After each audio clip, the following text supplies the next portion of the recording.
The moment before everything shattered, Delaney Cox had believed in fairy tales. Standing at the entrance of Rosewood Cathedral, she embodied every bride's dream in her great-grandmother's pearl-encrusted gown. The ivory silk caught Charleston's golden afternoon light, streaming through stained-glass windows, while 300 guests filled mahogany pews with whispered admiration. At 26, Delaney possessed a beauty that transcended mere physical perfection. Her deep brown skin seemed to glow from within, her warm brown eyes held intelligence and kindness in equal measure, and her smile could heal broken hearts.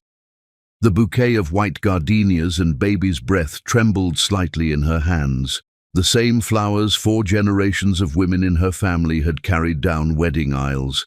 Each petal represented hope, love, and the promise of forever with Daniel Willis, the man who had swept her off her feet with passionate declarations and grand gestures.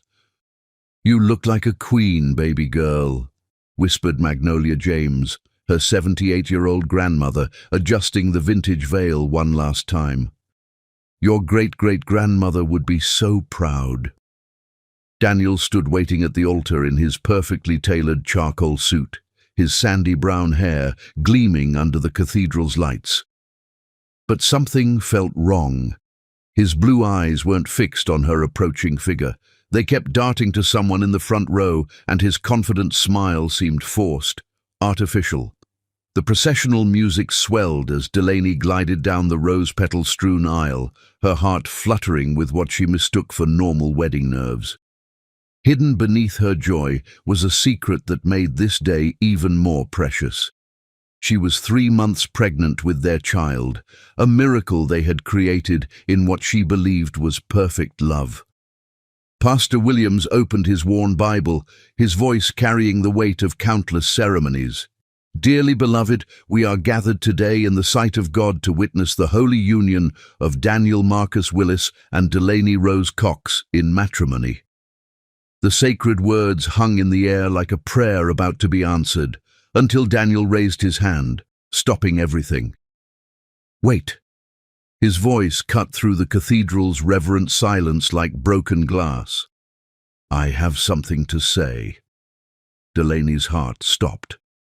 The congregation stirred uneasily, 300 guests suddenly sensing they were about to witness something extraordinary and terrible. "I stand before God and these witnesses to speak the truth," Daniel continued, his voice gaining strength with each word that would destroy her world. "This woman is not my bride." The bouquet slipped from Delaney's numb fingers, white petals scattering across marble steps like fallen snow. Gasps and murmurs erupted throughout the cathedral, but all she could hear was the roar of her own blood in her ears. Daniel turned toward the front pew, where a petite blonde woman sat in a stunning emerald dress, her green eyes sparkling with triumph rather than surprise.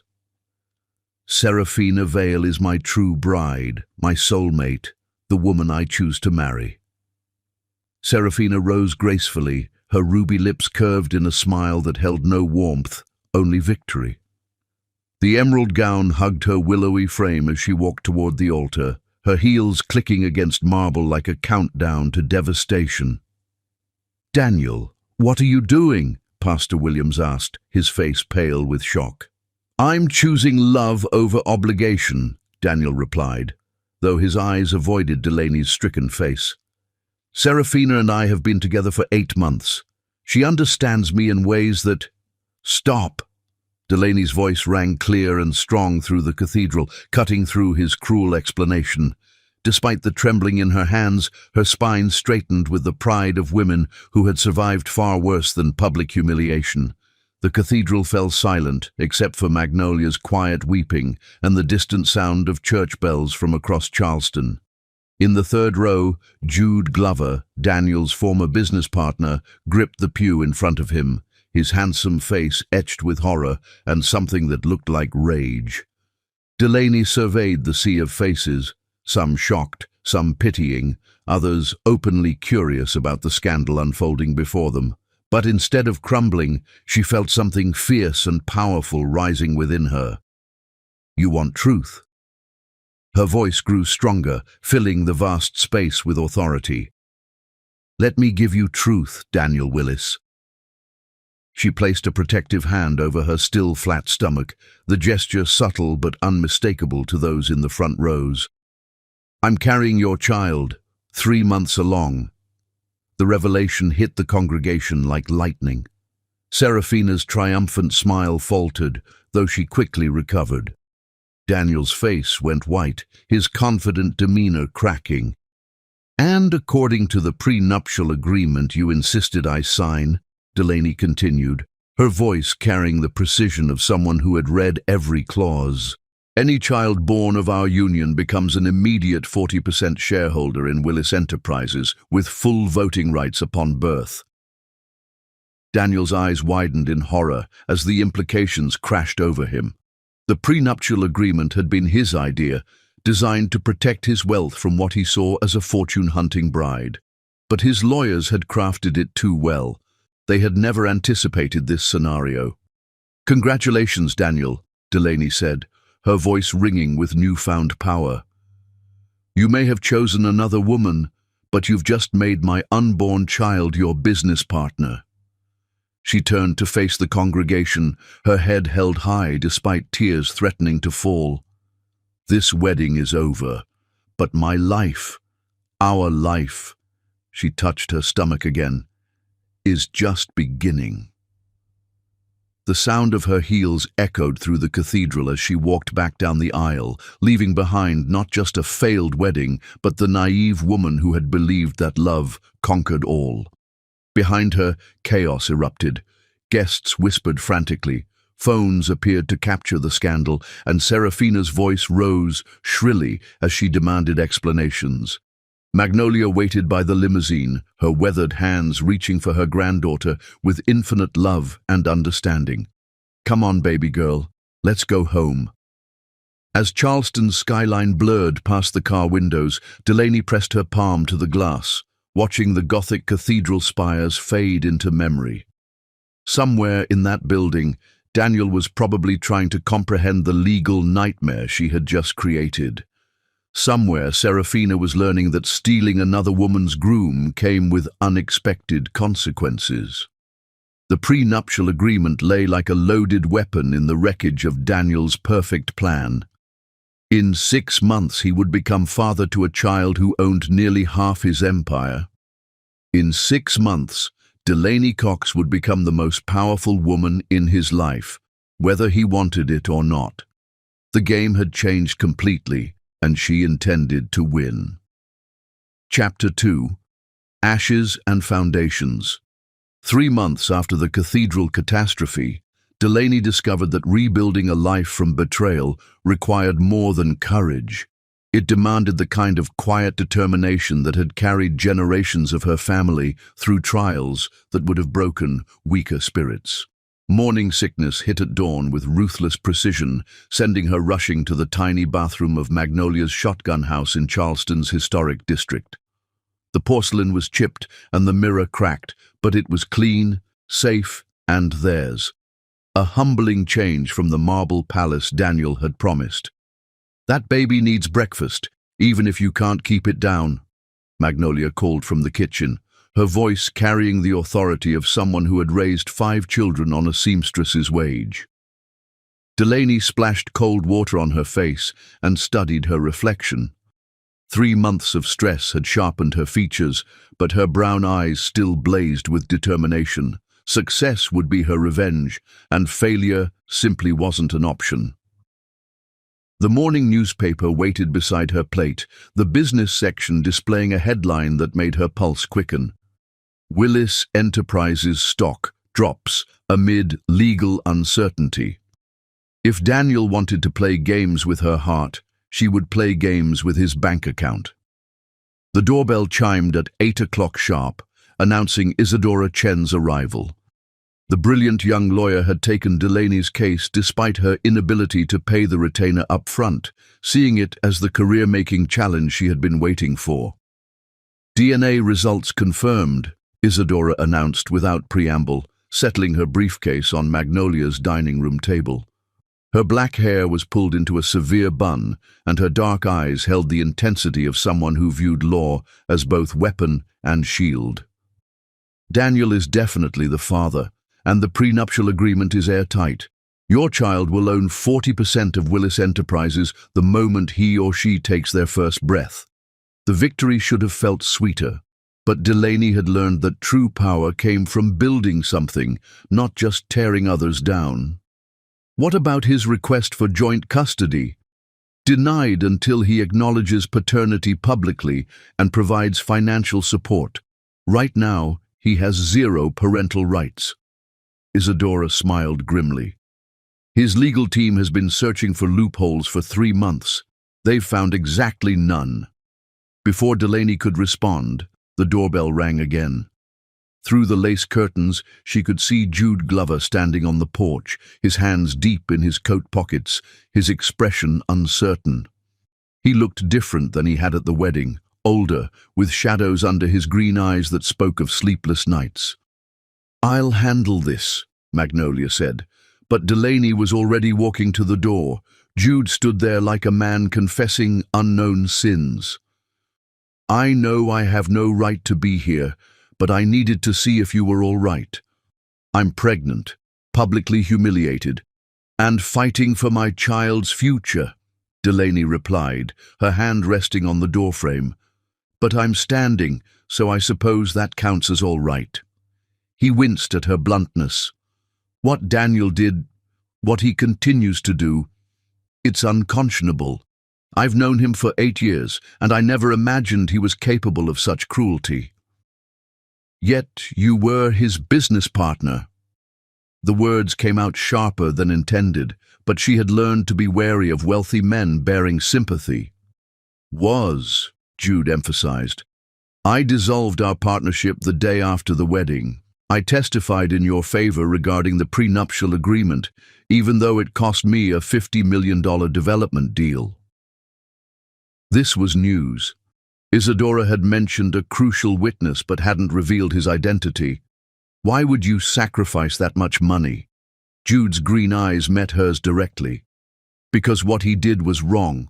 Because you deserved better. Because someone needed to stand up for what was right. And losing $50 million felt right to you. Money can be earned again.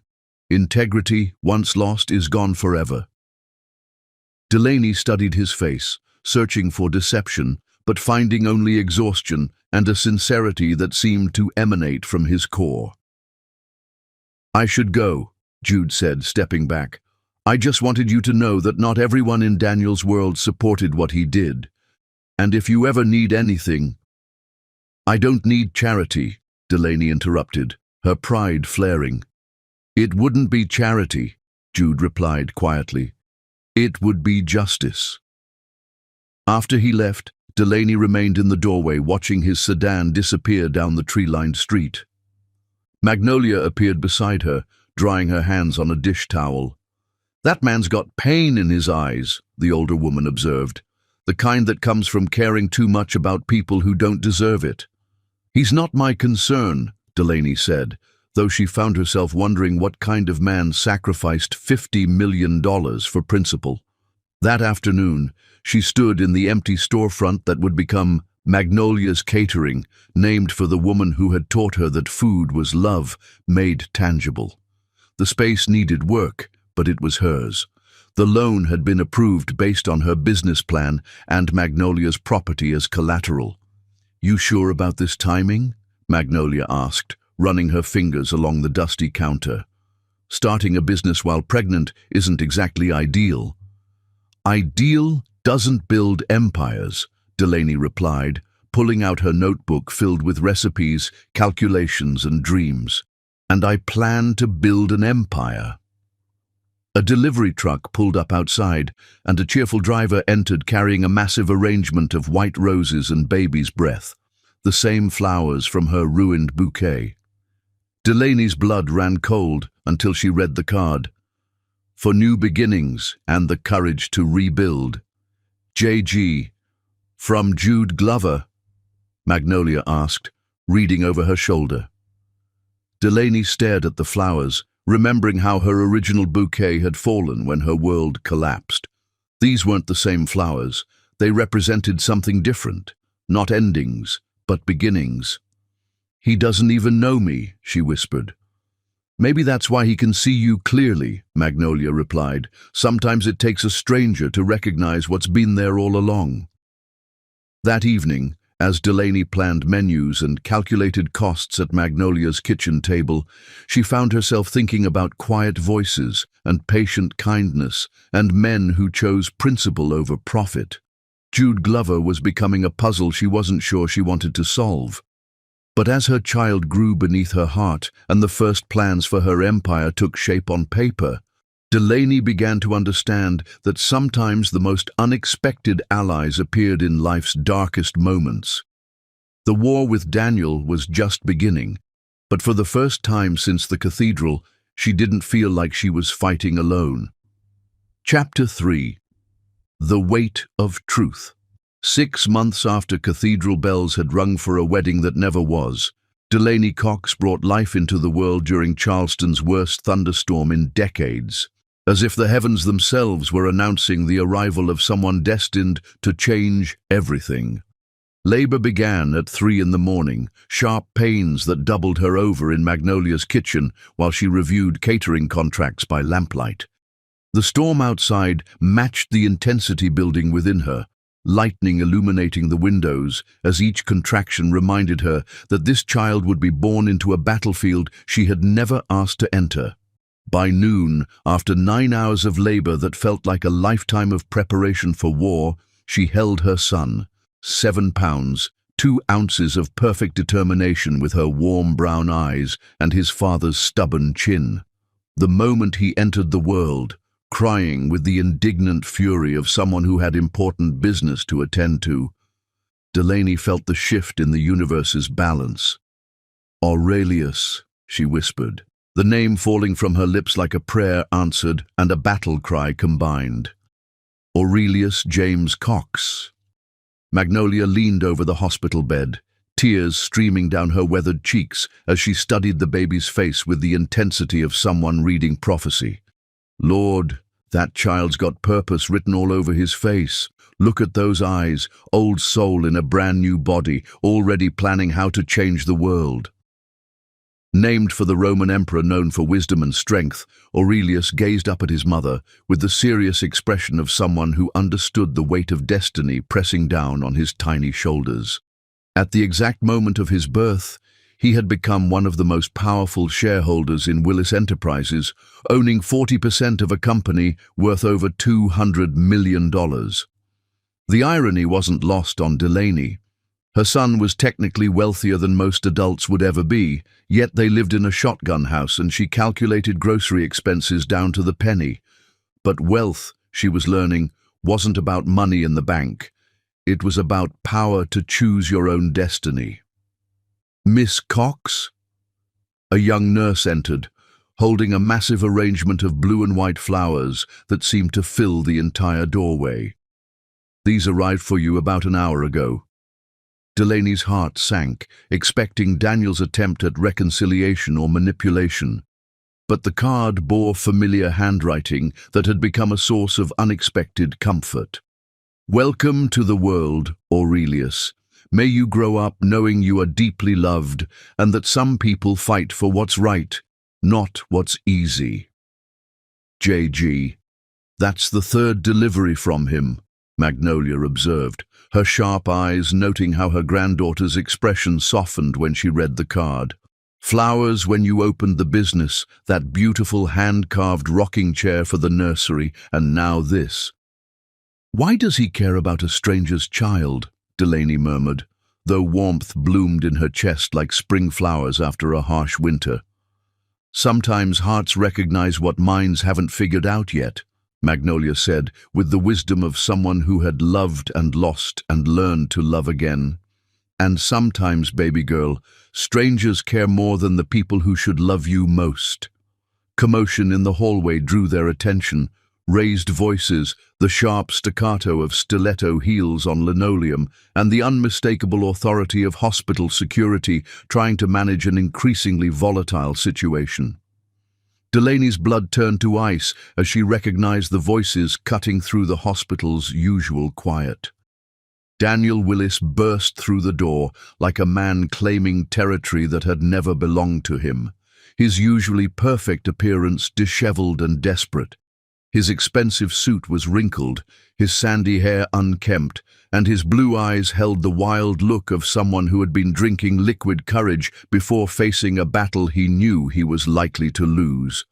Behind him, Serafina Vale tottered on stiletto heels, her emerald dress a harsh, almost violent contrast to the sterile hospital environment. Her perfectly applied makeup couldn't hide the calculating gleam in her green eyes as she surveyed the room like a general assessing enemy territory. "Where is my son?" Daniel demanded, his voice carrying the entitled authority of someone who had never been told no.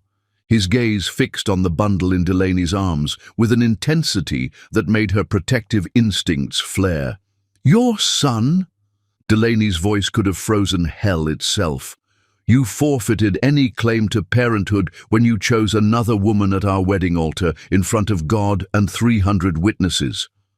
"DNA tests prove he's mine," Daniel said, pulling out official-looking documents with the desperation of someone playing his last card. "I have legal rights to this child." "You have no rights." Isadora Chen's voice cut through the tension like a surgeon's scalpel. The lawyer appeared in the doorway, her dark suit impeccable despite being summoned to the hospital with urgent haste. Under South Carolina law, unmarried fathers have no parental rights until they acknowledge paternity publicly and provide financial support. "I'm acknowledging it now," Daniel insisted, his voice rising with frustration. "After 6 months of denial? After trying to invalidate the prenuptial agreement you yourself demanded?" Isadora's smile was razor-sharp and twice as dangerous. "After publicly humiliating my client and attempting to destroy her reputation." Aurelius stirred in his mother's arms, his tiny fist grasping air as if reaching for something only he could see. The movement caught Daniel's attention, and for a moment his aggressive mask slipped to reveal something that looked almost like wonder mixed with terror. "He has my chin," Daniel whispered, stepping closer to the bed with the cautious movements of someone approaching something both precious and dangerous. "He has his great-grandfather's chin," Magnolia corrected firmly, rising from her chair with the dignity of a queen defending her throne. "My late husband had that same determined set to his jaw. That baby belongs to this family, not to you." Serafina pushed forward, her green eyes flashing with jealousy and something darker as she stared at the baby with undisguised resentment. "This is ridiculous, Daniel. The child is just a legal complication we need to manage efficiently." The words hung in the air like poison gas, contaminating everything they touched.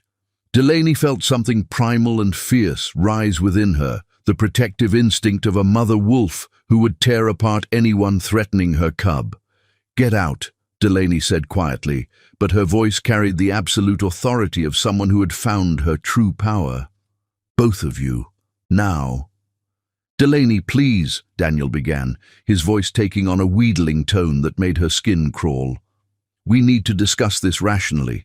The child's future, his inheritance, his place in the family." But Aurelius chose that moment to open his eyes, fixing his gaze on his biological father with an intensity that seemed impossible for a newborn. The baby's stare was deep, ancient, knowing, as if somehow this tiny person could see through Daniel's expensive facade to the hollow, selfish man beneath. The baby's tiny face scrunched up in what could only be described as profound disappointment, and he began to cry, not the normal fussing of a hungry infant, but the deep, mournful wail of someone who had looked into another's soul and found it wanting. "Even he knows you're unworthy," Magnolia said, rising with the queenly dignity that came from 80 years of surviving life's storms. That child can sense your emptiness, Daniel Willis. Security guards appeared in the doorway, summoned by Isadora's quick thinking and the escalating tension that threatened to spill over into something ugly. "Sir, ma'am, visiting hours are over for non-family members, and you're disturbing other patients." As Daniel was escorted toward the door, his desperation finally broke through his facade of control. "This isn't over, Delaney," he called over his shoulder, his voice echoing down the hospital corridor. "That boy is a Willis, and Willis money built him. He belongs with his father." "The only thing that child belongs to is love," Magnolia called back, her voice carrying the authority of someone who had raised 3 generations with nothing but determination and fierce devotion, something you know absolutely nothing about. After they left, the room felt lighter, as if storm clouds had moved on to darken someone else's sky. Aurelius settled back into peaceful sleep, his tiny fingers wrapped around Delaney's thumb with surprising strength, the grip of someone who knew exactly where he belonged. "That man's afraid," Magnolia observed, settling back into her chair with the satisfied expression of someone who had just won an important battle. "Afraid of what this baby represents." "What do you mean?" "Power. Real power." Magnolia's eyes glittered with the sharp intelligence that had guided her family through decades of struggle. "That child owns 40% of Daniel's company. In 18 years, Aurelius will vote those shares himself. Until then, you control them as his guardian." Daniel Willis just realized he handed his enemy the keys to his kingdom. The full weight of responsibility settled over Delaney like a mantle, both heavy and empowering. She wasn't just a single mother rebuilding her life from betrayal's ashes. She was guardian of a corporate dynasty, protector of a fortune, and wielder of power that could reshape Charleston's business landscape. "I need to make a call," she said, reaching for her phone with newfound determination. "To your lawyer?" Magnolia asked. "To Jude Glover. I need to understand exactly what weapons I'm holding." An hour later, Jude stood in the doorway, holding an expensive-looking teddy bear and coffee from Charleston's best cafe. He had clearly come straight from a business meeting, his charcoal suit perfectly tailored, but his green eyes held the gentle warmth she was beginning to associate with safety and genuine care. "Congratulations," he said simply, his gaze moving from her to the sleeping baby with something that looked like reverence. "He's absolutely beautiful." "Daniel was here," Delaney said without preamble, her voice still carrying the steel that had emerged during the confrontation. "Making demands about rights he hasn't earned and will never deserve." Jude's expression darkened like storm clouds gathering over the harbor. What did he want? His son, or rather, his son's shares in Willis Enterprises. Delaney shifted Aurelius to her other arm, marveling at how natural motherhood felt, how perfectly this tiny person fit against her heart. "I need to understand exactly what I'm really facing, what kind of war I'm about to fight." Jude pulled up a chair, his voice dropping to the gentle tone of someone delivering news that would change everything. "Daniel's company is hemorrhaging money like a ship with holes in the hull. The scandal cost him 3 major contracts, 2 key investors, and most of his credibility in the business community. He needs those shares desperately to maintain controlling interest. And if he doesn't get them, the company becomes vulnerable to hostile takeover or complete bankruptcy." Jude's green eyes met hers directly, and she saw both respect and something deeper in their depths. "Your son doesn't just own 40% of Willis Enterprises, Delaney. He might be the only thing standing between Daniel and complete financial ruin." As if responding to the gravity of the conversation swirling around his tiny form, Aurelius opened his eyes and stared up at the adults discussing his future. For a moment, Delaney could swear she saw understanding in those brown depths, as if somehow her newborn son already grasped that he had been born not just into a family, but into a war that would define the rest of his life.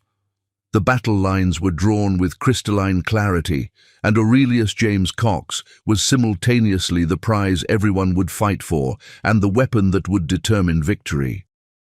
But as Delaney looked from her son to the man who had sacrificed millions to stand for justice, she began to realize that sometimes the most powerful alliances were forged in the most unexpected places, and sometimes the greatest strength came not from standing alone, but from knowing when to trust someone else to stand with you. Chapter 4. Building Empire. 18 months after Aurelius's birth, Delaney Cox stood in the expanded kitchen of Magnolia's Catering, orchestrating a symphony of simmering sauces and rising soufflés while her toddler son napped peacefully in a nearby crib, as if the organized chaos of culinary creation was the most natural lullaby in the world. What had begun as desperate necessity had evolved into Charleston's most sought-after event planning service. The old shotgun house now bustled with controlled activity, 4 full-time employees, a refrigerated truck, and bookings stretching 8 months into the future.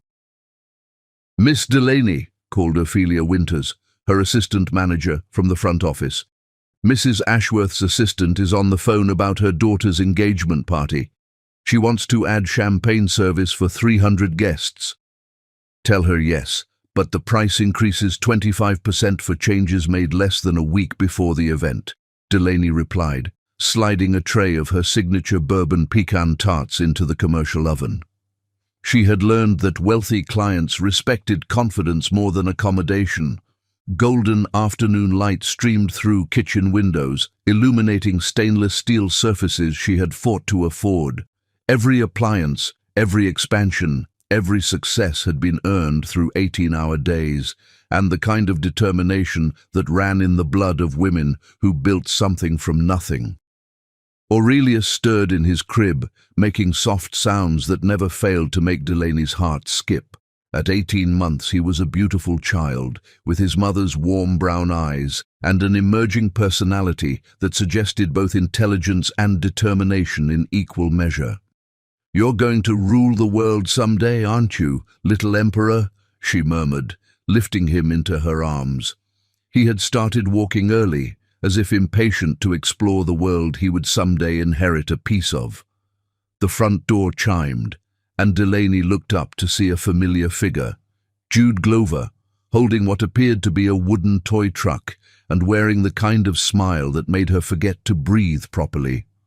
Over the past 18 months, Jude had become a constant presence in their lives, though never in a way that felt presumptuous or demanding. He brought thoughtful gifts for Aurelius, asked intelligent questions about her business, and listened to her dreams with the kind of attention that made her feel valued. "I hope I'm not interrupting," he said, as Ophelia let him in. "I saw this at an antique shop and thought Aurelius might enjoy it." The truck was a masterpiece, carved from rich mahogany with functional wheels and tiny details that spoke of hours of craftsmanship. It was the kind of toy that cost more than most people's monthly grocery budget. "Jude, you can't keep buying him gifts," Delaney protested, though she could already see Aurelius reaching for the truck with delighted determination. "Why not? He's—" Jude stopped himself, color rising in his cheeks. "I mean, I enjoy making him happy. Is that wrong?" Delaney studied his face, noting how his green eyes softened when he looked at her son, the careful way he held the baby when she passed Aurelius to him. There was something profound in Jude's attention to the child. Not calculated interest, but genuine affection from someone who had room in his heart for love. "How's the business expanding?" Jude asked, settling into one of the kitchen chairs with Aurelius on his lap. The baby immediately grabbed for Jude's tie, chortling with delight when the silk slipped through his tiny fingers. "Growing faster than I anticipated," Delaney admitted, checking on the tarts. "I've got 4 major events next month, including the Pemberton wedding, 250 guests, all wanting the authentic Southern experience." "That's remarkable," Jude said, and she could hear genuine pride in his voice. "You're building something extraordinary." I'm building independence, Delaney corrected, for me and for him. Aurelius chose that moment to grab Jude's nose, squealing with laughter when the man made exaggerated gasping sounds. The sight of them together, the gentle businessman and the determined toddler, created an ache in Delaney's chest that she wasn't ready to examine closely. "Delaney," Jude said carefully, as if weighing each word, "there's something you need to know about Daniel's company." The warmth in the kitchen seemed to evaporate. "What about it?" "Willis Enterprises is in serious trouble, worse than we initially thought." Jude shifted Aurelius to his other knee, his expression growing grave. "He's defaulting on major loans, and there are rumors about federal investigations into his business practices." "Good," Delaney said firmly. "Let him fail. If Willis Enterprises goes under completely, Aurelius's shares become worthless." The truth hit her like cold water. She had been so focused on building her own success that she hadn't considered Daniel's complete collapse. How worthless? Potentially, though there's another scenario. Jude hesitated, clearly reluctant to continue. If the company is restructured or sold to new management, those shares could be worth significantly more than their current value. "What are you suggesting?"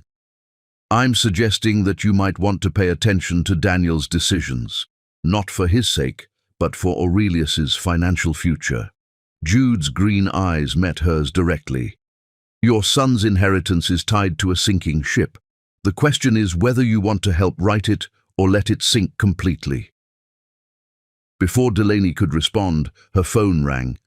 Isadora Chen's number appeared on the screen. "We have a problem," the lawyer said without preamble. "Daniel is trying to liquidate company assets to cover debts. If he succeeds, Aurelius's shares will be significantly diluted in value. Can he do that legally?" "Not without majority shareholder approval, but he controls 51% to Aurelius's 40%. Isadora's voice carried tension. Unless what? Unless someone else acquires additional shares and votes with you." Delaney looked at Jude, who was now building a tower of wooden blocks for Aurelius to knock down. The baby's delighted shrieks filled the kitchen as blocks scattered across the floor. "How much would it cost to acquire enough shares to block Daniel?" she asked. "More than you have," Isadora replied honestly. "We're talking millions." After hanging up, Delaney stood at the kitchen window, watching late afternoon light fade across Charleston's skyline. Everything she had built felt suddenly fragile, threatened by forces beyond her control. "There is another option," Jude said quietly. "Which is?" "I could buy the shares." Delaney turned to stare at him. "What?" "I have the capital, and I understand the company's true value better than most outside investors." Jude stood, lifting Aurelius with practiced ease. "I could acquire enough shares to give you controlling interest. You and Aurelius would have power to protect his inheritance." "Why would you do that?" Jude was quiet for a long moment, his attention seemingly focused on adjusting Aurelius's tiny sweater. But when he looked up, his green eyes held a depth of emotion that made Delaney's breath catch. "Because you deserve to have power to protect what's yours," he said simply. "Because Aurelius deserves to inherit more than just money. He deserves justice. And because..." "Because what?" "Because I believe in what you're building here, not just the business, but the life you're creating for your son. I want to be part of that, if you'll let me." The words hung in the air between them, heavy with possibility and danger. Delaney had spent 18 months learning to trust her own judgment, to rely on her own strength. Accepting help, especially financial help from a man, felt like stepping backward. But as she watched Jude bounce her son gently, murmuring something about teaching him to throw a baseball when he got bigger, Delaney began to understand that sometimes strength meant knowing when to accept an ally. "I'll consider it," she said finally. "That's all I ask." After Jude left, Delaney sat in her kitchen with Aurelius on her lap. surrounded by evidence of everything she had accomplished through determination alone. But for the first time since the cathedral, she wondered if perhaps she didn't have to fight every battle in isolation. Outside, Charleston settled into evening, and somewhere across the city, Daniel Willis was probably plotting his next desperate move. But here, in the warmth of her grandmother's house, Delaney held her son and contemplated the possibility that maybe she had found someone worthy of her trust. Chapter 5. The Gentle Revolution. 2.5 years after her world had shattered at the altar, Delaney Cox stood before floor-to-ceiling windows in her new downtown office, watching Charleston's historic district sparkle in morning light, while her empire grew stronger with each calculated risk she dared to take. Magnolia's Events now occupied an entire floor of a restored antebellum mansion on Meeting Street, complete with test kitchens, design studios, and a showroom that showcased the kind of Southern elegance money couldn't buy, but experience could create. The business had evolved far beyond catering into full-service event planning, and Delaney's client list read like Charleston society's who's who. Mrs. Patterson wants to move her daughter's wedding to the Nathaniel Russell House, Ophelia announced, entering with her ever-present tablet and the efficiency that had made her invaluable. She's willing to pay premium rates for exclusivity. Book it, Delaney replied, turning from the window. At 28, she had grown into her power like fine clothing, elegant, commanding, and impossible to ignore. Success suited her, adding confidence to her natural beauty and steel to her already formidable will. Laughter echoed from the building's courtyard below, where Aurelius played with children from the daycare center she had established for her employees. At 2.5, he was a force of nature, bright, curious, and possessed of his mother's determination, combined with charm that could melt the sternest hearts. And Mr. Glover called, Ophelia added, her voice carefully neutral. He wanted to confirm this afternoon's appointment. Delaney's pulse quickened despite her efforts to remain composed. Over the past year, Jude had become more than just a potential investor. He had become her confidant, business advisor, and something dangerously close to her dearest friend. "Send him up when he arrives," Delaney said, settling behind her mahogany desk. Afternoon sun streaming through tall windows caught the warmth in her brown eyes, highlighting the strength that had carried her through 2.5 years of building something extraordinary from betrayal's ashes. Jude appeared at precisely 3 o'clock, carrying a leather portfolio and wearing the kind of smile that had become as familiar as her morning coffee. At 31, he had grown more attractive with time. The young man she remembered from Daniel's dinner parties had evolved into someone who carried authority naturally while maintaining genuine warmth. "The quarterly reports," he said, settling into the chair across from her desk. "Willis Enterprises is still losing money, but the bleeding has slowed considerably." "Progress," Delaney replied, accepting the documents. "What about Daniel's latest scheme?" "He's attempting to sell the commercial real estate division to cover immediate debts. Success would stabilize the company short-term, but damage long-term value significantly." "Can we stop him? With our combined shares?" "Absolutely." Jude leaned forward, his green eyes serious. "But there's something else we need to discuss."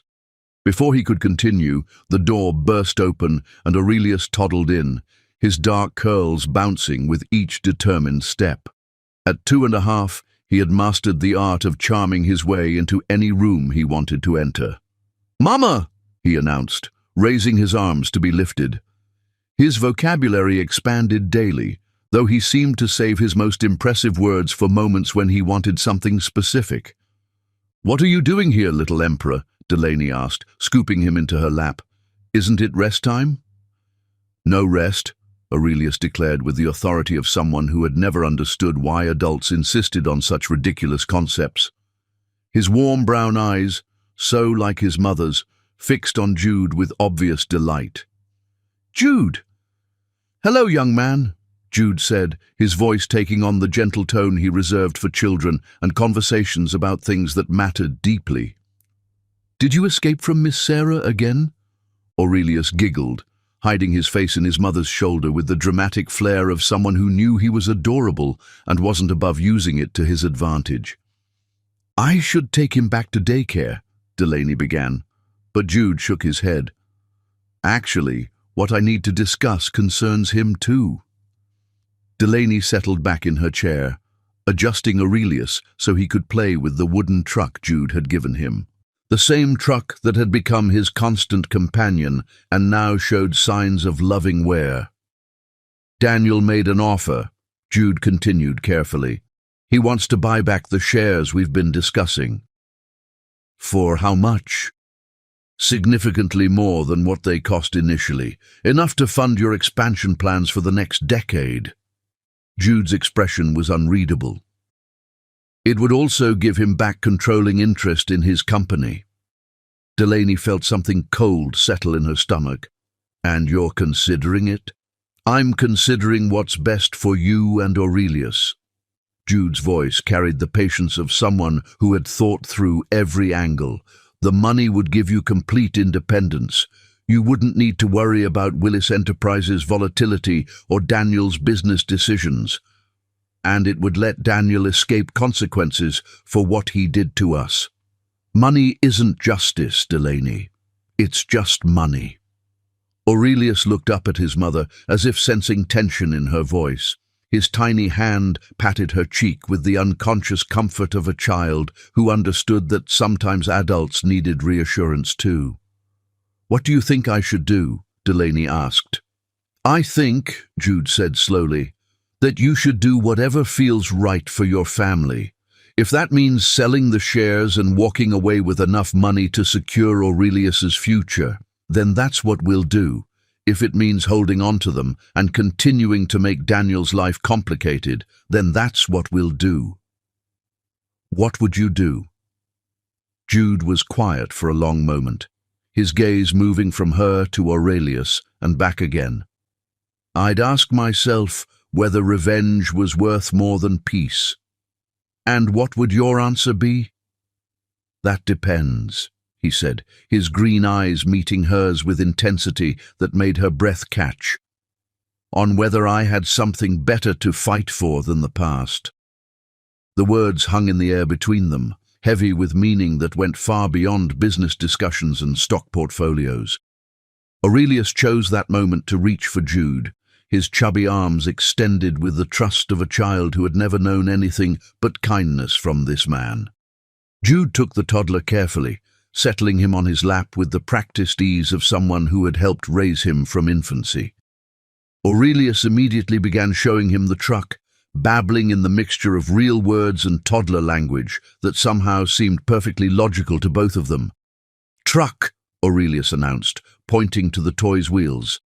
"Yes, the wheels make it roll," Jude agreed seriously. "Very good observation." Watching them together, Delaney felt something shift in her chest, a loosening of defenses she hadn't even realized she was still maintaining. This man had spent over a year proving himself through actions rather than words, through patience rather than pressure, through the kind of consistent kindness that spoke to character rather than agenda. "Jude," she said quietly. "Yes? Why haven't you asked me out?" The question surprised her as much as it seemed to surprise him. Aurelius looked back and forth between them, as if following a conversation in a language he was just beginning to understand. "Because," Jude said carefully, "I didn't want you to think I was helping you because I expected something in return. Your trust isn't something to be purchased or manipulated, it has to be earned. And have you earned it? That's not for me to decide." Aurelius patted Jude's cheek the same way he had comforted his mother, then leaned forward to give him a slobbery toddler kiss on the nose. The gesture was so spontaneous and sweet that both adults laughed. "I think someone's trying to tell us something," Jude said, his voice warm with affection. "He has excellent instincts," Delaney admitted. better than his mother sometimes. His mother has perfect instincts.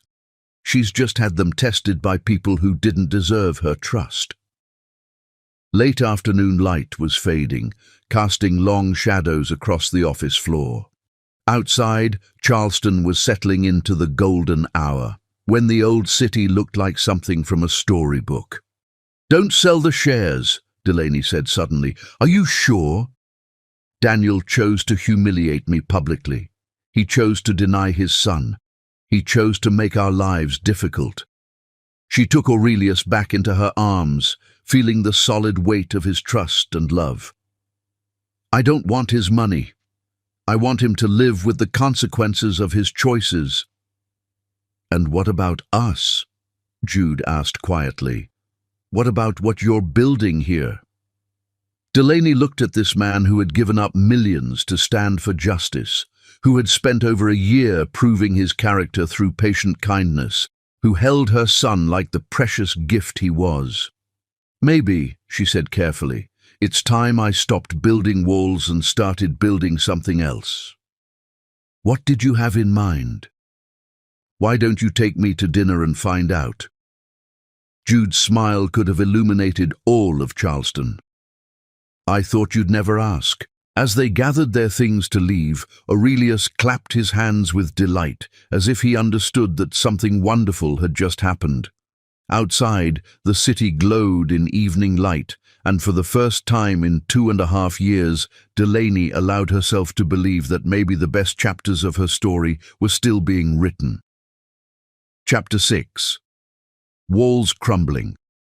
4 months after their first dinner together, Delaney Cox discovered that falling in love was nothing like she had expected. It wasn't the desperate, consuming passion she had felt for Daniel, but something quieter and infinitely more powerful, the steady certainty of finding home in another person's heart.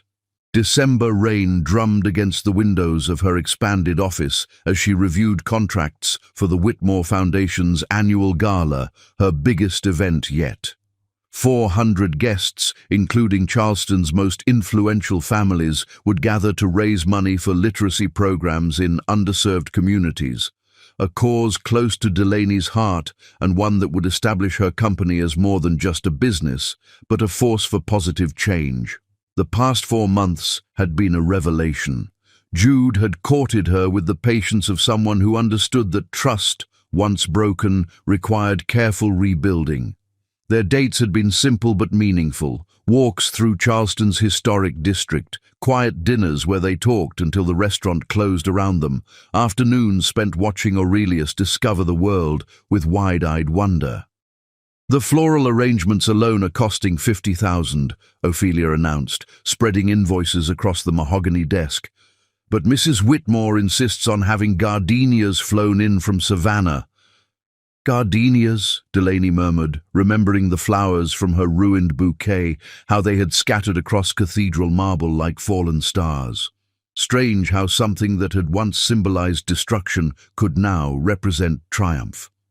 "Should I confirm the order?" Ophelia asked. "Yes, but source them locally if possible.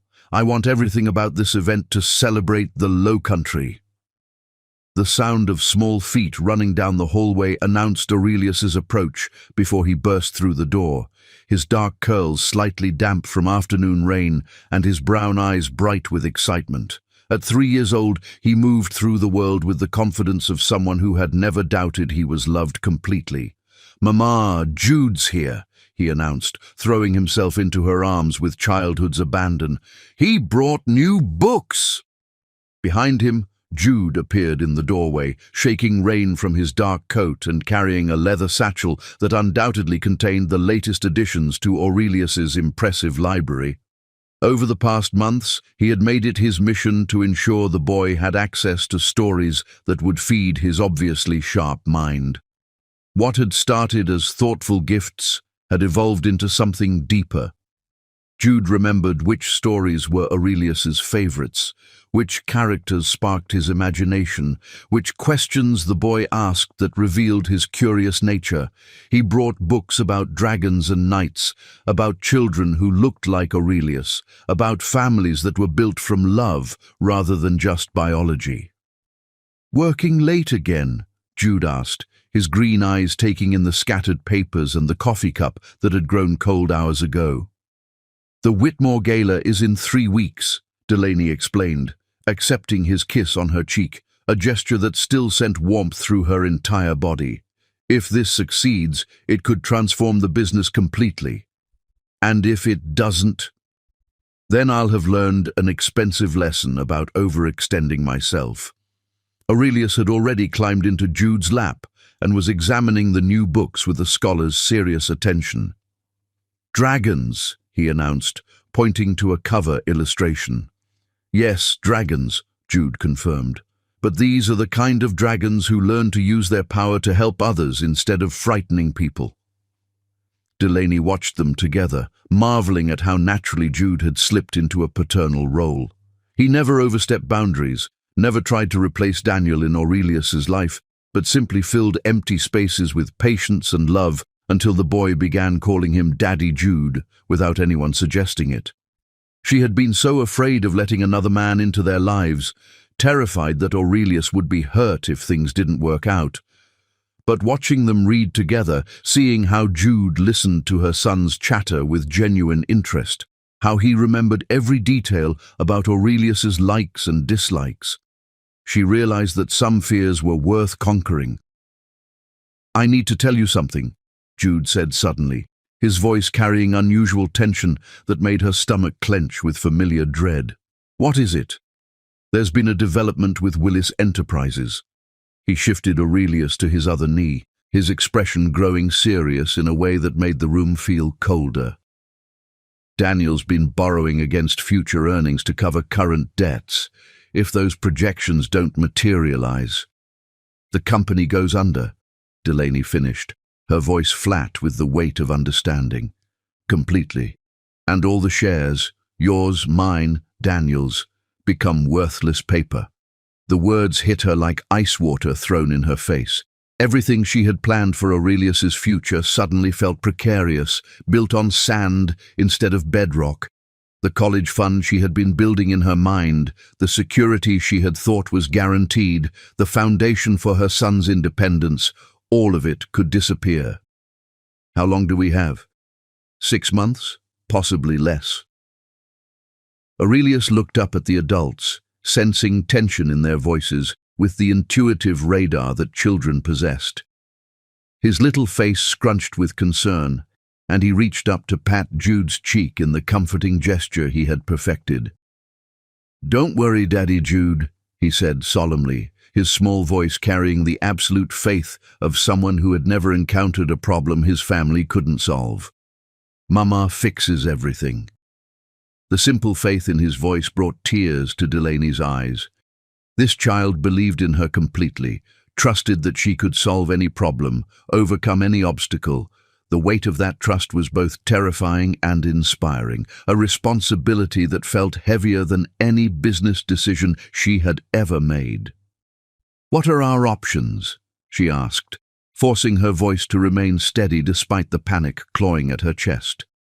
"We could sell our shares to Daniel for whatever we can get, cut our losses before they become total losses. Or we could buy more shares at the reduced price and try to turn the company around ourselves." "With what money?" Delaney laughed, but there was no humor in it, only the bitter recognition of how quickly circumstances could change. "I've invested everything in this expansion. I don't have liquid capital for a corporate takeover." "I do." The quiet words hung in the air between them like a bridge over dangerous waters. Delaney stared at Jude, seeing something in his green eyes that made her stomach clench with a mixture of gratitude and terror. "How much are we talking about?" "Everything," he said simply, his voice steady despite the magnitude of what he was offering. "My entire liquid net worth. Every asset I can leverage. It would be the biggest financial gamble of my life." "Why would you even consider that?" The question came out more desperate than she intended. "Jude, if this fails, you lose everything. Your security, your future, your children's inheritance." "I don't have children," he interrupted gently, but I love yours as if he were my own." The admission hung between them, heavy with implications that neither of them had been brave enough to voice until now. Jude was quiet for a long moment, his attention apparently focused on helping Aurelius turn the pages of his new book. But when he looked up, his eyes held a depth of emotion that took her breath away. "Because I believe in you," he said quietly. "Because I've watched you build something extraordinary from nothing, and I know you could do the same with Willis Enterprises. Because Aurelius deserves to inherit something meaningful, not just money. And because I love you," he said simply, the words falling into the space between them like stones dropped into still water, creating ripples that would change everything. Both of you. And when you love someone, you invest in their dreams, even when it's terrifying.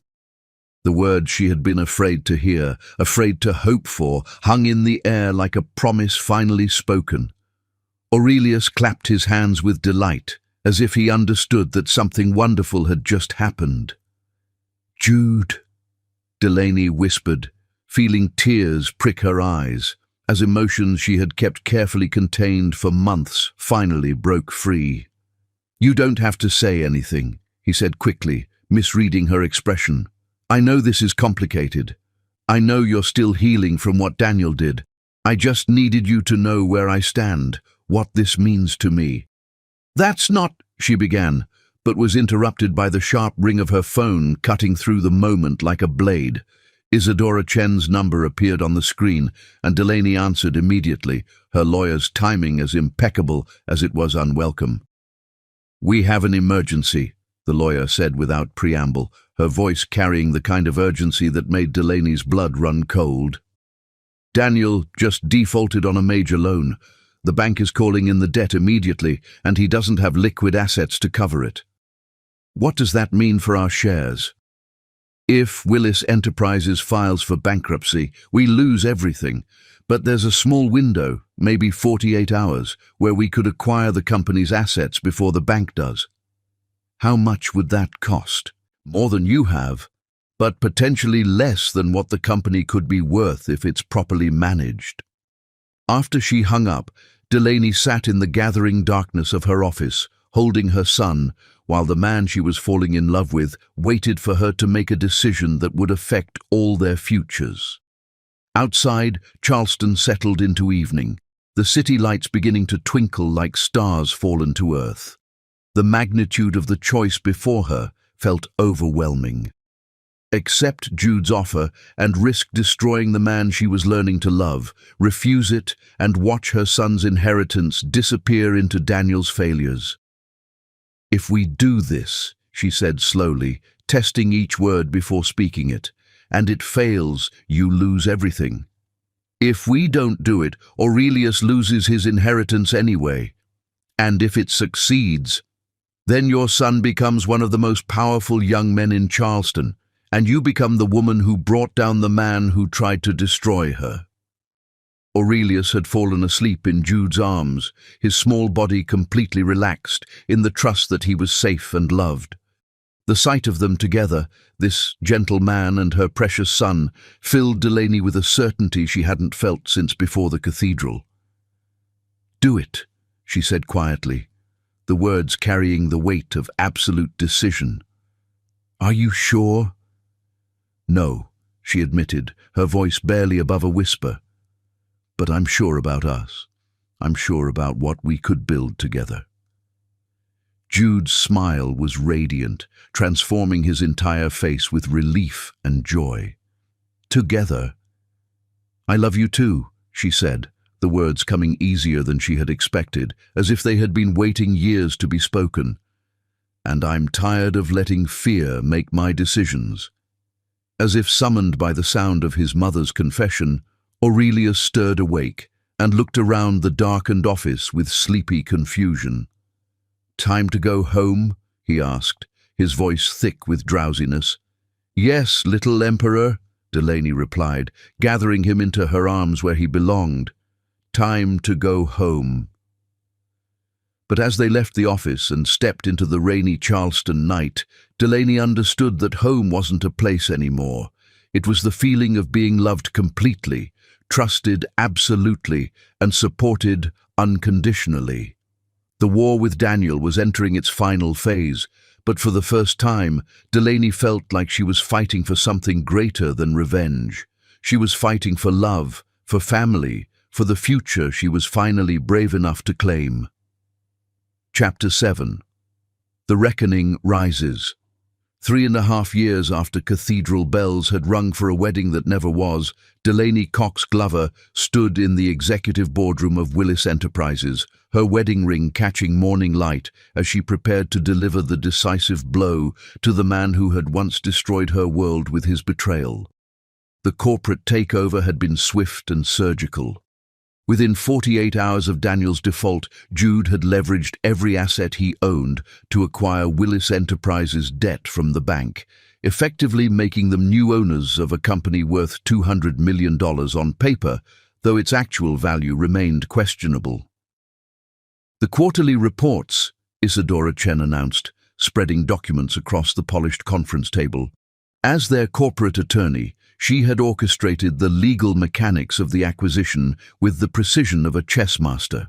Willis Enterprises is hemorrhaging money at an alarming rate, but the underlying assets remain solid.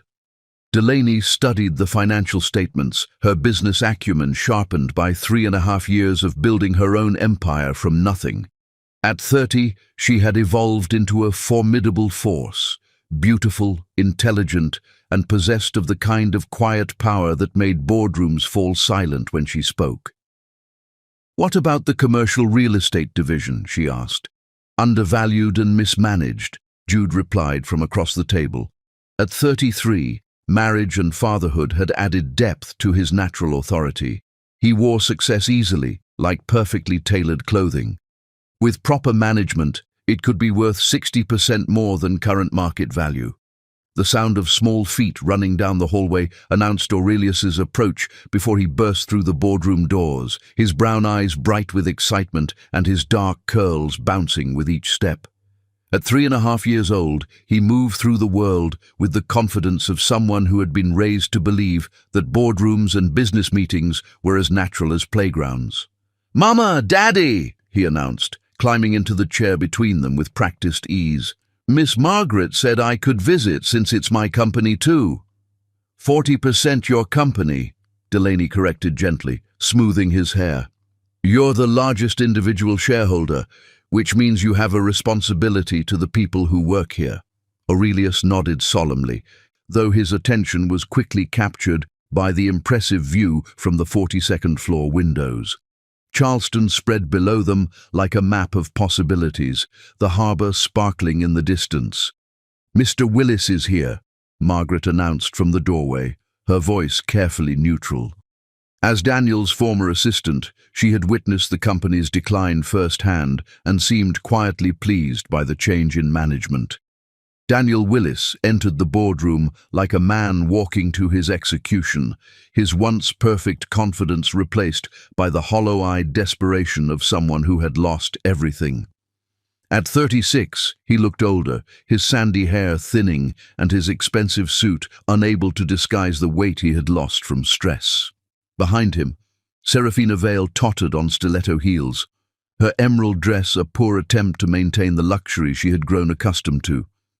3.5 years of marriage to a failing businessman had hardened her beauty into something brittle and desperate. "Delaney," Daniel said, his voice hoarse, "I need to speak with you." "You can speak with Mrs. Cox Glover," Isadora corrected sharply, "and anything you have to say can be said in front of our legal counsel."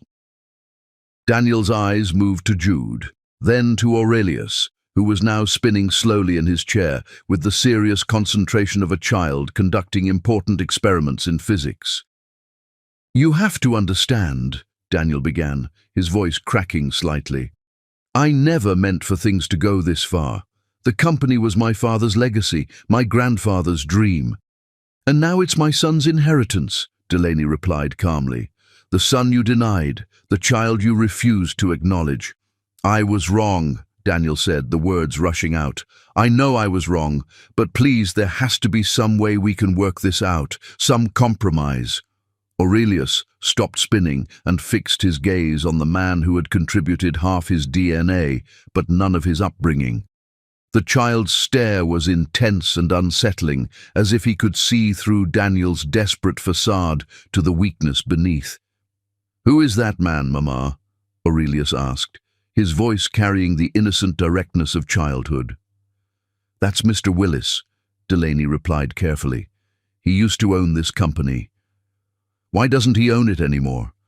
"Because he made choices that had consequences."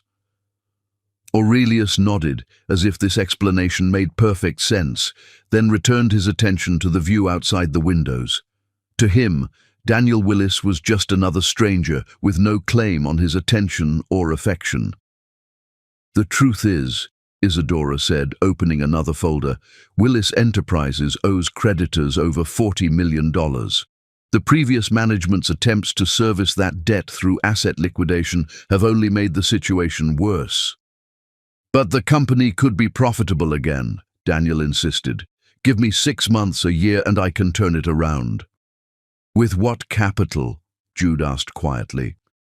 "You've mortgaged every asset, borrowed against future earnings, and alienated most of your major clients."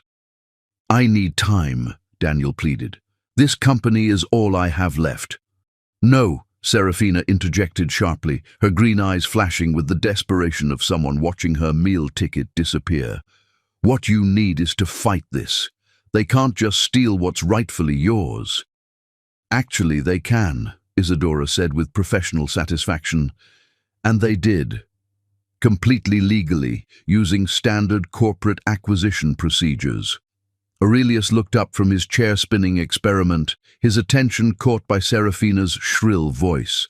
His brown eyes studied her with the same intense focus he had given Daniel, but his small face scrunched with obvious dislike.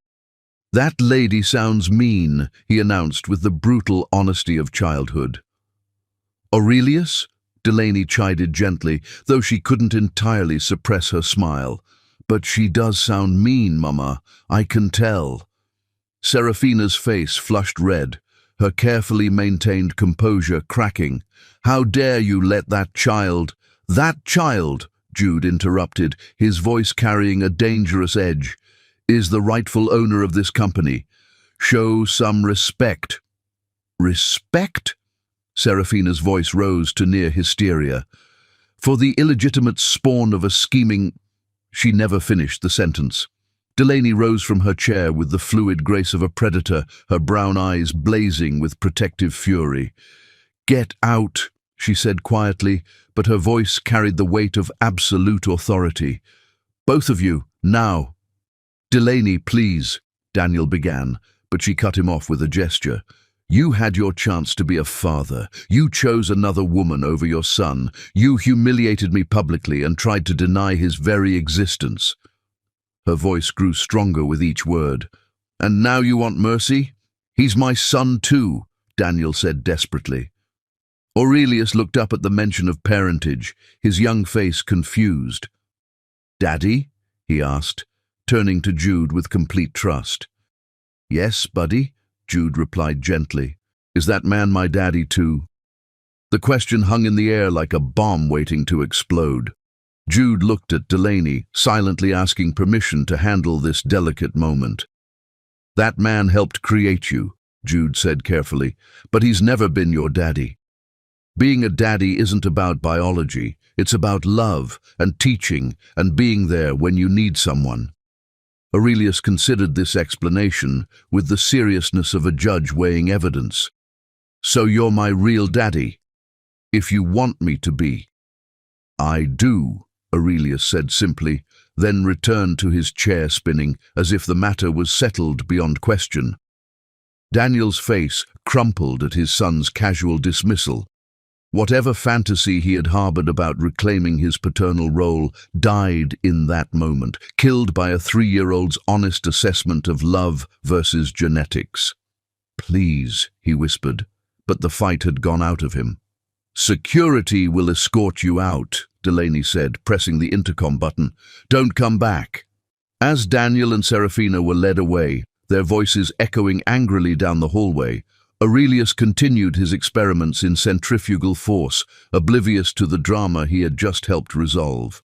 "That was beautifully handled," Isadora observed, gathering her papers. "It was necessary," Delaney replied, settling back into her chair. He needed to understand that some bridges, once burned, can never be rebuilt. Outside the windows, Charleston glittered in afternoon sun, and Willis Enterprises, now effectively the Cox-Glover empire, hummed with the quiet efficiency of a well-managed machine. The war was far from over, but the balance of power had shifted decisively. Aurelius spun one more time, then climbed into his mother's lap, his small arms wrapping around her neck. "Are we the bosses now, Mama?" "Yes, little Emperor, we're the bosses now." And for the first time since the cathedral, Delaney felt like justice was finally within reach. Chapter 8. The Hunter Becomes Hunted. 8 months after the corporate takeover that had shifted Charleston's business landscape, Delaney Cox-Glover stood in her corner office, watching the harbor fade into twilight while orchestrating the final moves in a chess game that had been 4 years in the making.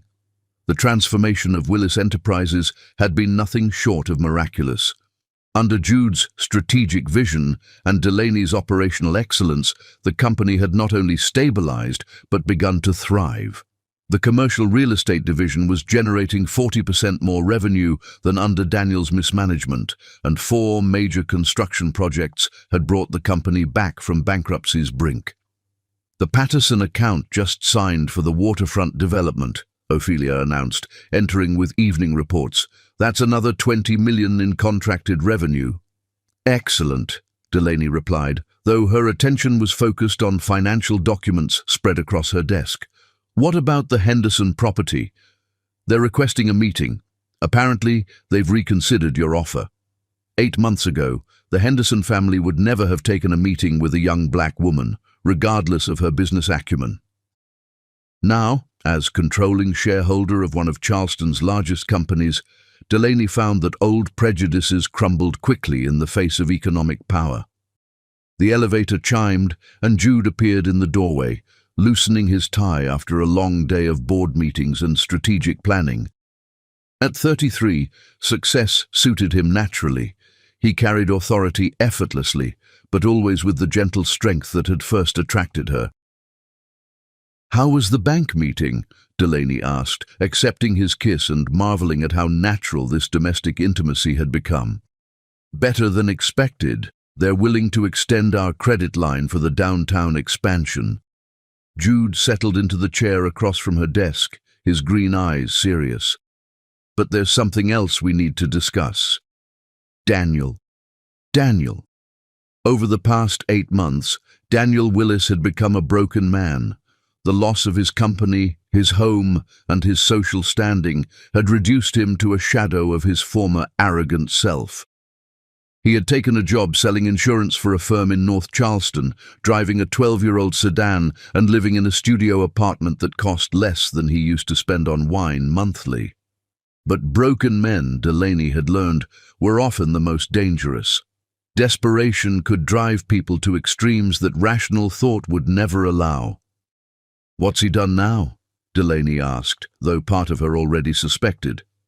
"He's been calling our major clients, trying to convince them that the company is unstable under new management, spreading rumors about impending layoffs and financial irregularities." "Any success?" "Not yet, but he's persistent, and eventually someone might listen." Jude's expression darkened with concern. "There's more. He's been asking questions about our upcoming projects, trying to gather inside information." "Corporate espionage?" "The beginning of it, yes." The sound of small feet running down the hallway announced Aurelius's approach. At 4 years old, he had grown tall for his age, with his mother's graceful movements and an intelligence that sometimes startled adults with its clarity. "Mama! Daddy!" he called out, bursting into the office with his usual enthusiasm. "Miss Margaret taught me how to use the copy machine." "Did she now?" Delaney replied, lifting him into her lap. "And what were you copying?"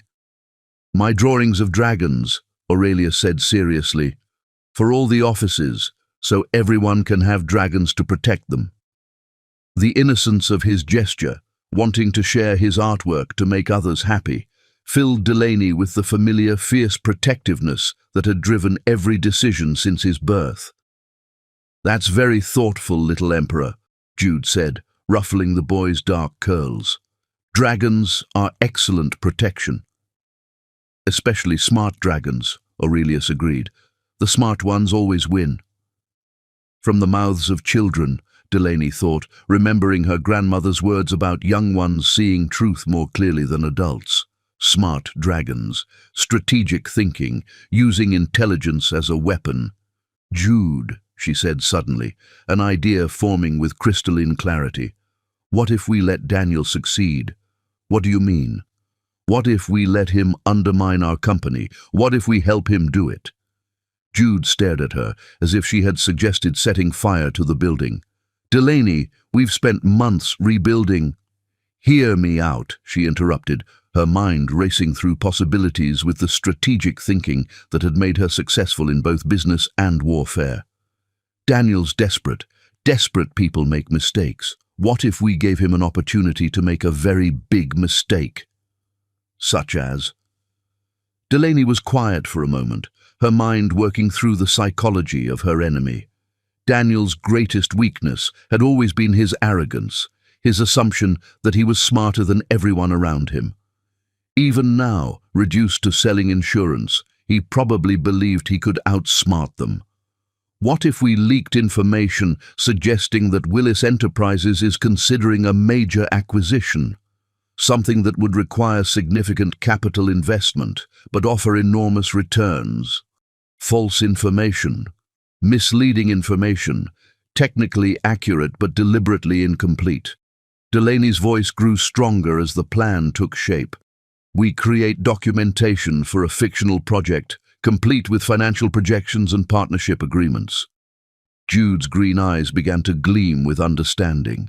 If Daniel thought he could regain his company by sabotaging a major deal, he'd do whatever it took to interfere, and in the process, he'd commit corporate espionage, breach of fiduciary duty, and probably a dozen other crimes that would land him in federal prison. The plan was elegant in its simplicity.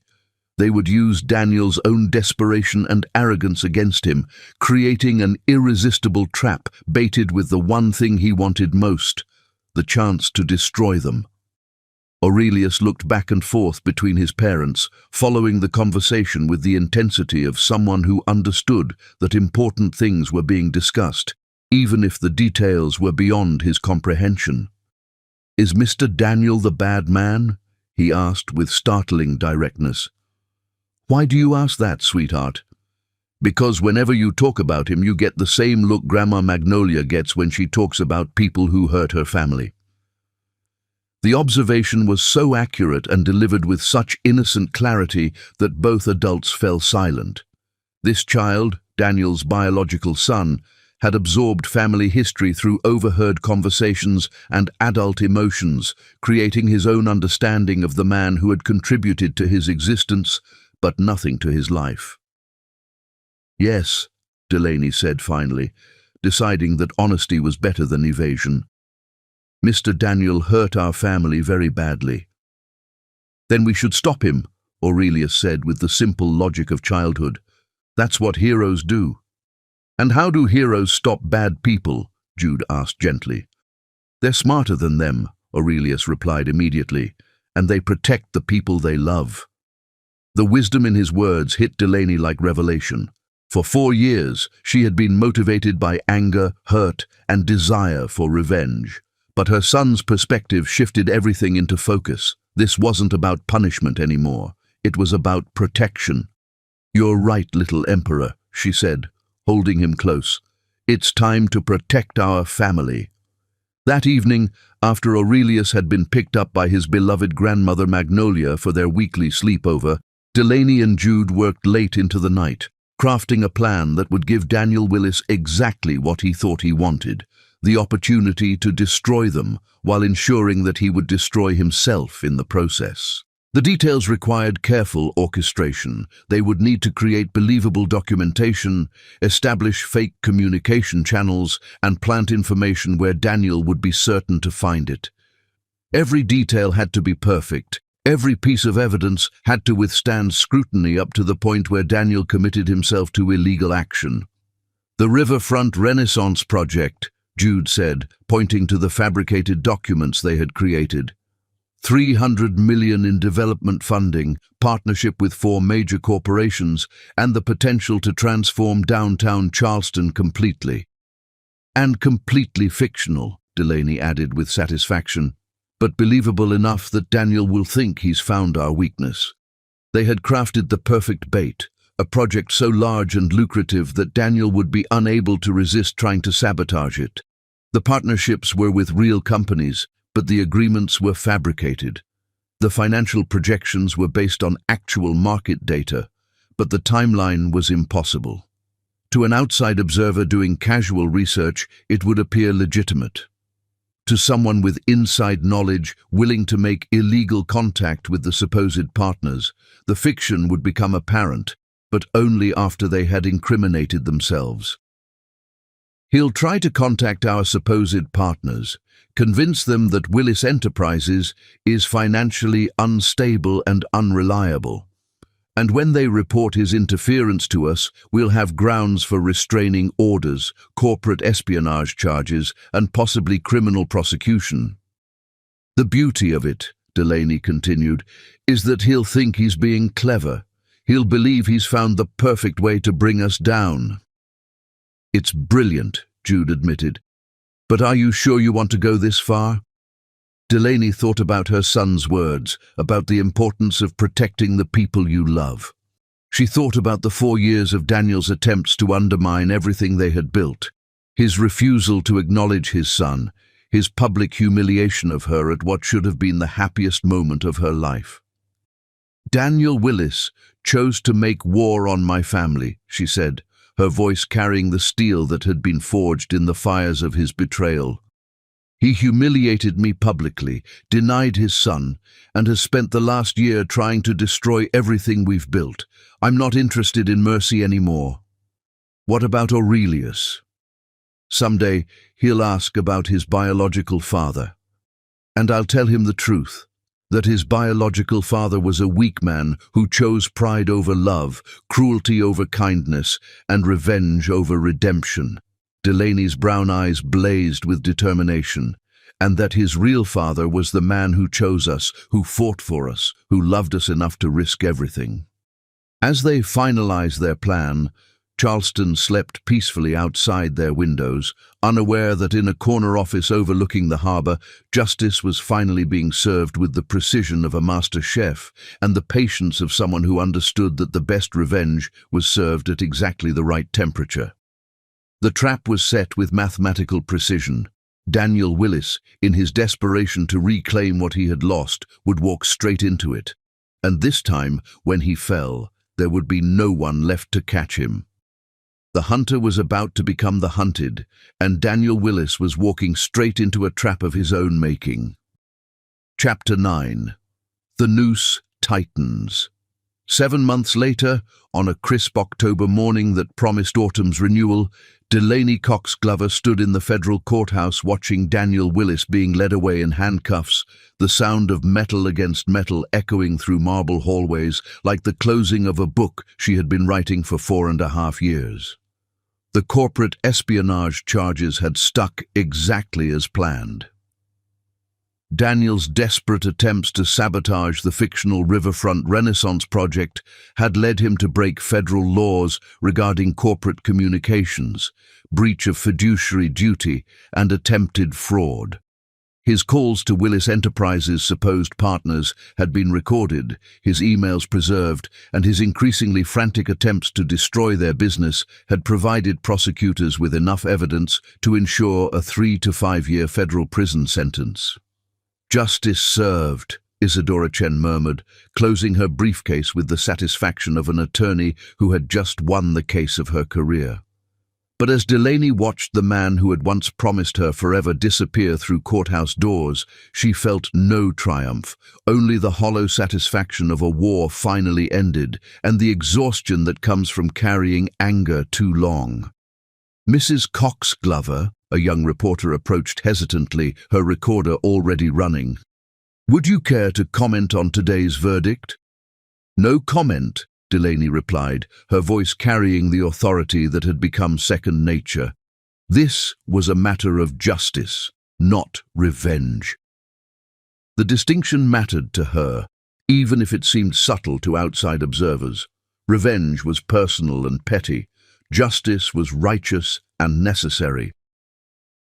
Outside the courthouse, Charleston basked in early autumn sunshine, the city beautiful and eternal as it had been for centuries. Jude waited by their car, holding Aurelius, who was now 4.5 years old and possessed of his mother's sharp intelligence combined with his stepfather's gentle strength. "Is the bad man gone now, Mama?" Aurelius asked as they drove home.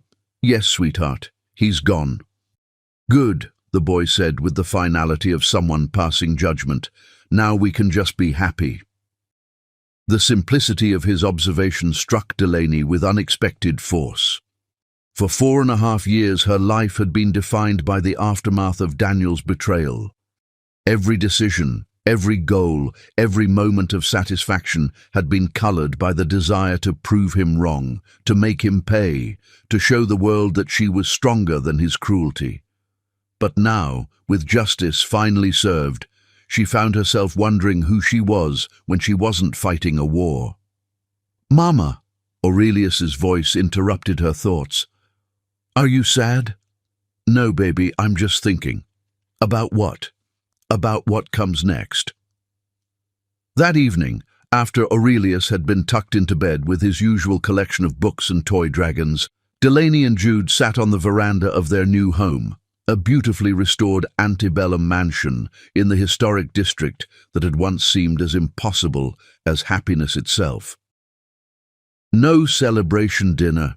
Jude asked, settling beside her on the porch swing that had become their favorite place for evening conversations. "I don't feel like celebrating," Delaney admitted. "I thought I would, but instead I just feel empty." "You've been fighting this battle for 4.5 years. It's natural to feel disoriented when it's finally over." "Is it over, though?" "Daniel will get out of prison eventually. He'll still be Aurelius's biological father. That connection will always exist." Jude was quiet for a moment, his green eyes studying the garden where Aurelius played each morning, chasing butterflies and collecting interesting stones. "Biology doesn't make a father, Delaney. You know that better than anyone." "Do I?" The question came out more vulnerable than she had intended. "Sometimes I wonder if I've been so focused on punishing Daniel that I've forgotten how to simply live." "What do you mean?" "I mean that for 4.5 years, every decision has been strategic. Every choice has been calculated to build power, accumulate resources, position ourselves for the next battle." She turned to face him fully. "When was the last time we did something just because it made us happy?" Jude's smile was gentle. "This morning, when we read Aurelius 4 extra stories because he asked nicely. Yesterday, when you spent an hour teaching him to braid friendship bracelets instead of reviewing contracts. Last week, when we danced in the kitchen while dinner burned because our favorite song came on the radio. Those were small moments. Small moments are what life is made of, Delaney. The big battles, the grand gestures, the public victories, those are just stage dressing. Real life happens in the quiet spaces between." As if summoned by their conversation, Aurelius appeared in the doorway, his dark hair tousled from sleep and his brown eyes bright with the kind of important announcement that couldn't wait until morning. "I had a dream," he announced, climbing onto the swing between them. "What kind of dream, little emperor?" Delaney asked, pulling him close. "I dreamed that we were all dragons, flying over Charleston. And we weren't fighting anybody. We were just flying because it felt good. The image was so perfect, so pure in its simple joy, that Delaney felt tears prick her eyes. Her 4-year-old son had articulated something she couldn't, the possibility of power without conflict, strength without anger, family without fear. "That sounds like a beautiful dream," Jude said, ruffling the boy's hair. "It wasn't a dream," Aurelius corrected seriously. "It was a plan." Later that night, after Aurelius had been convinced to return to bed with promises of dragon stories tomorrow, Delaney stood in her home office looking at the wall where she had hung Willis Enterprises' quarterly reports. The company was thriving under their management, employing over 400 people and contributing millions to Charleston's economy. But for the first time in years, the numbers felt like just numbers, important, but not the measure of her worth or happiness. "The foundation," she said suddenly. "What foundation?" Jude asked from the doorway. "The one we're going to start, for literacy programs, scholarship funds, mentorship for young entrepreneurs." The ideas came rapidly, as if they had been waiting years to be released.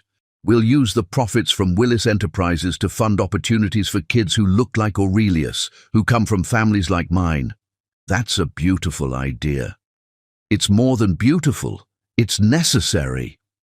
Delaney turned from the wall of reports, her brown eyes blazing with new purpose. "Daniel Willis thought he could destroy me by taking away my fairy tale ending, but what he actually did was teach me that I didn't need a prince to rescue me. I needed to become the queen who rescues others." Jude's smile was radiant with pride and love. "Queen Delaney, I like the sound of that." "With King Jude and Prince Aurelius," she replied, moving into his arms, "building a kingdom based on love instead of revenge." As they held each other in the quiet of their home, Charleston settled into sleep around them. Somewhere across the city, Daniel Willis was beginning his first night in federal prison, finally facing the consequences of his choices. But here, in this house, filled with love and possibility, the future stretched ahead like an open book waiting to be written, not in anger or revenge, but in hope, joy, and the understanding that sometimes the greatest victory is learning when to stop fighting and start living. The war was over.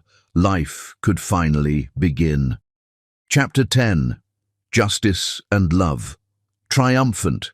5 years after cathedral bells had rung for a wedding that never was, Delaney Cox Glover stood in sunlit garden of her grandmother's house, watching her 6-year-old son chase butterflies, while Charleston awakened to a morning that would bring final closure to the longest chapter of her life. The call had come at dawn. Daniel Willis had been released from federal prison after serving 3 years for corporate espionage. His early release for good behavior meant he was now free to attempt some sort of reconciliation or revenge, though Delaney suspected he had neither the resources nor the energy for either. "Mama, look," Aurelius called out, cupping his hands around something precious. "I caught a butterfly, but I'm going to let it go because Daddy says beautiful things should be free." "Very wise, little emperor," Delaney replied, marveling at how her son had grown into someone who understood both power and kindness. At 6, he was tall for his age, with an intelligence that manifested in thoughtful questions and careful observations about the world around him.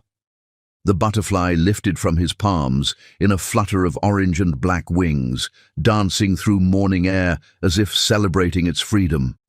Aurelius watched it go with satisfaction, already turning his attention to the next wonder that caught his eye. "Mrs. Cox Glover?"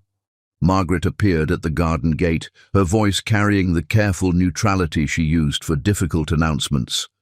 "Mr. Willis is here to see you." Delaney felt her spine straighten with the automatic response of someone who had spent years preparing for battle. But as she looked at her son, happily examining a caterpillar he had discovered on a gardenia bush, she realized that the anger she had carried for so long had simply evaporated. "Send him back," she said quietly. Daniel Willis appeared moments later, and Delaney was shocked by the transformation 3 years had wrought. The arrogant businessman who had humiliated her at the altar was gone, replaced by a man who looked far older than his 39 years. His sandy hair had gone grey at the temples, his expensive suits had been replaced by cheap clothing, and his blue eyes held the hollow look of someone who had lost everything and found no redemption in the losing. "Delaney," he said, his voice hoarse with emotion, "thank you for seeing me." "Daniel." She kept her voice neutral, protective instincts on high alert despite his obvious defeat. Aurelius looked up from his caterpillar investigation, his brown eyes studying the stranger with the careful attention he gave to anything new in his environment. There was no recognition in his gaze. Why would there be? This man was a stranger who happened to share his DNA. "Is this him?" Daniel whispered, and Delaney could hear the wonder mixed with regret in his voice. "This is my son Aurelius," she replied firmly. "Say hello, sweetheart." "Hello," Aurelius said politely, then immediately returned his attention to the caterpillar. "Mama, do you think this one will turn into a butterfly too?" "I think it might, if we give it time and the right environment to grow." Daniel's face crumpled at the casual dismissal, but he seemed to understand that he had forfeited any claim to his son's attention through 6 years of absence. "He's beautiful," Daniel said. "He looks like you." "He is beautiful," Delaney agreed, "and he's kind, intelligent, loved, and surrounded by people who would do anything to protect him." The implicit warning was clear, and Daniel nodded his understanding. "I didn't come here to cause trouble," he said quickly. "I came to apologize, and to tell you that I won't contest the adoption. Jude Glover's petition to legally adopt Aurelius. My lawyer told me about it before I was released." Daniel's voice grew quieter. "I won't fight it. I'll sign whatever papers are necessary." The news hit Delaney like sunshine after storm clouds. Jude had been quietly working to legally formalize what had been true in their hearts for years. Soon, Aurelius would officially have the father he deserved, and Daniel's biological connection would be legally severed. "Why?" she asked. "Because I don't deserve to be his father," Daniel replied simply. "Because I threw away the most precious gifts life ever offered me, your love and his existence, because the man raising him is a better father than I ever could have been." Aurelius had abandoned his caterpillar hunt and was now building a tower out of fallen magnolia leaves, his concentration absolute as he balanced each piece with careful precision. "I also came to tell you about Serafina," Daniel continued. "What about her? She left me 8 months into my sentence, took what little money I had left and moved to Monaco with a banker she'd been seeing behind my back." Daniel's laugh was bitter. "Turns out she was exactly what you thought she was, someone who only cared about wealth and status."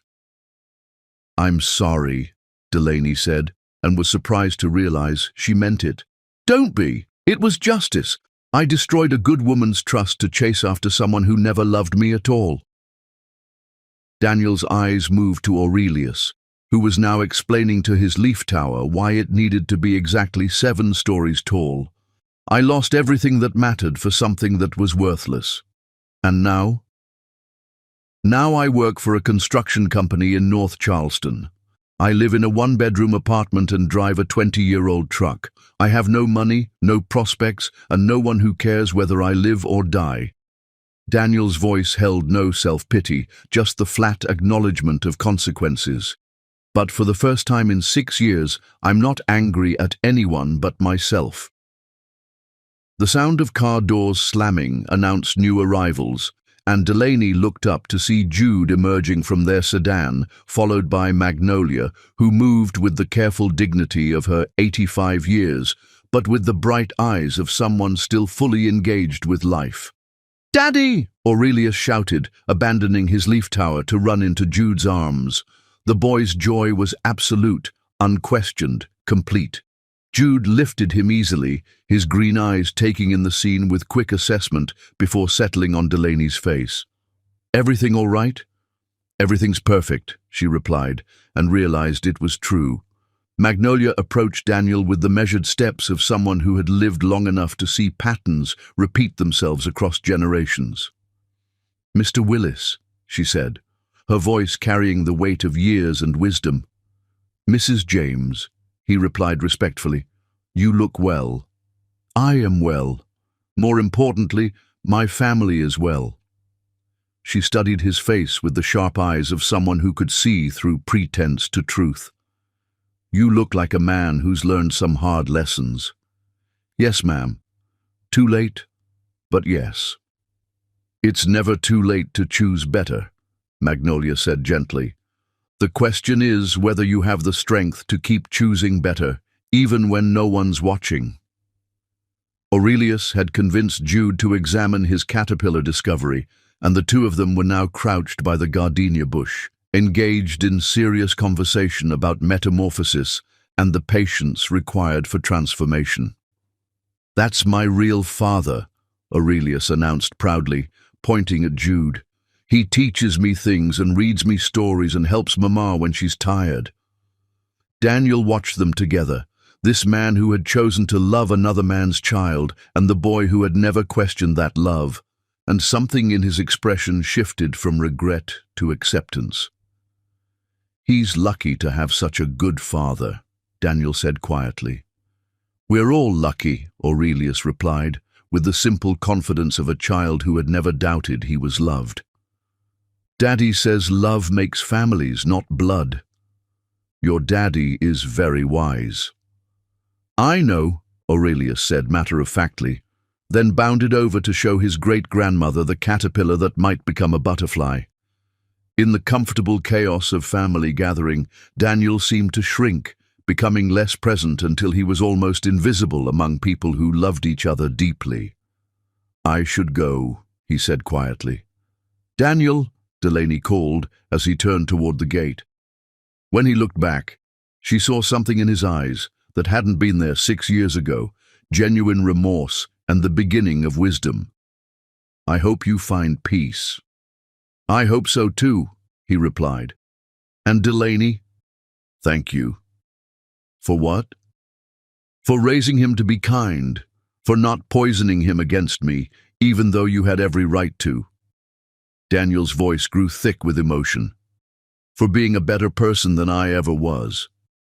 After he left, the garden settled back into its natural rhythm. Magnolia settled into her favorite chair to watch Aurelius hunt for more caterpillars, while Jude joined Delaney by the magnolia tree where her great-grandmother had been married 90 years earlier. "How do you feel?" he asked, taking her hand in his. "Free," Delaney said simply. "For the first time in 6 years, completely free." "The adoption papers should be finalized next week," Jude said quietly. "Aurelius James Cox Glover.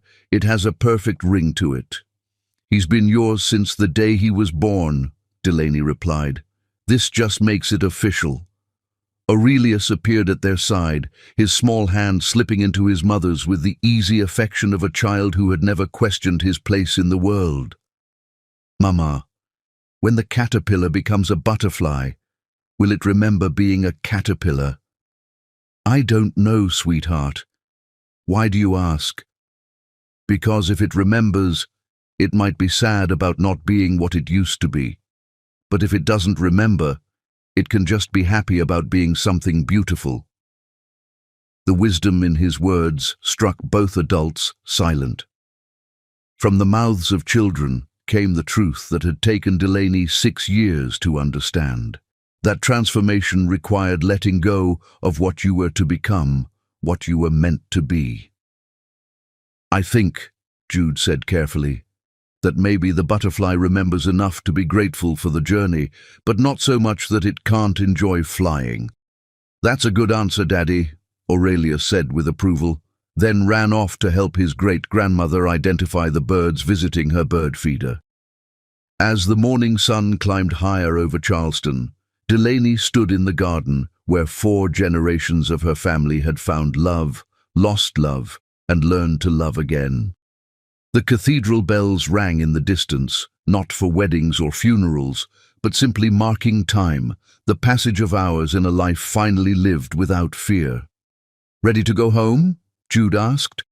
"We are home," Delaney replied, looking around the garden where her son played in perfect security, where her grandmother dispensed wisdom and love in equal measure, where the man who had chosen them stood ready to build whatever future they could dream. The war was over.